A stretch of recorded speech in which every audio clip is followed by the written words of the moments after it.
So, Kane Fairbaugh here with one of my childhood idols growing up in Pittsburgh, Mean Joe Greene. It's great to see you here at Super Bowl 46.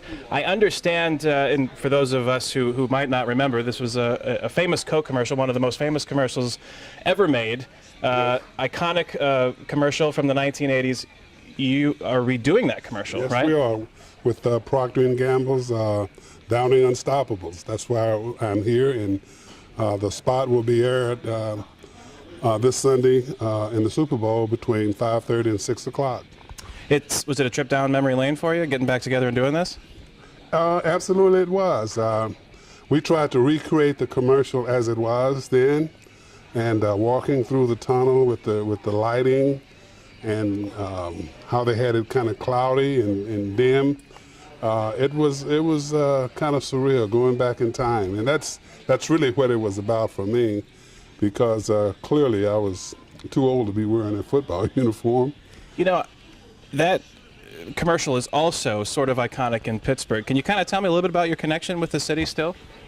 Well, I still work there. Still work for the Steelers. I'm a scout, and I live in Texas, but I work the Southwest, and I get a chance to go in the office and walk by 6 Super Bowl trophies every time I go in the office.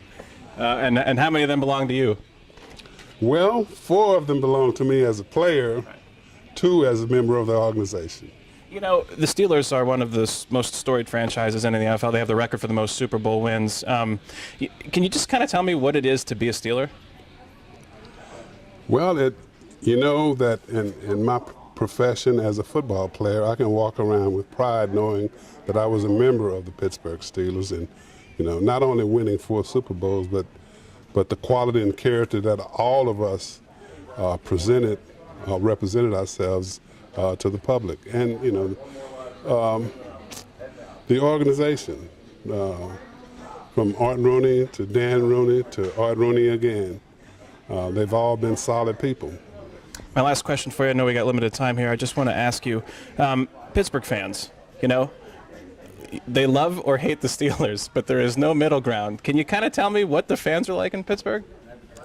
Oh, they were great. They were great. They'd get on us at times, but they wouldn't let anyone else do it. I always said that if you're in Pittsburgh and you're not at Three Rivers on Sunday, you're probably in a bad place.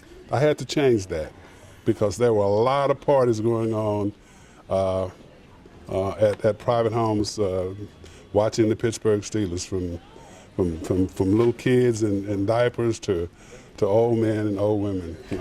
Well, I was one of those little kids who wished that I was the kid in that passageway in that commercial who got that jersey from you, and I got to say, I think there's a lot of kids like me who are all adults now who would have, hoped to have this opportunity to talk to you. So I really appreciate it. Thanks for talking to us here at the Voice of America. Well, thank you so much. It's a pleasure to be here. Thanks so much.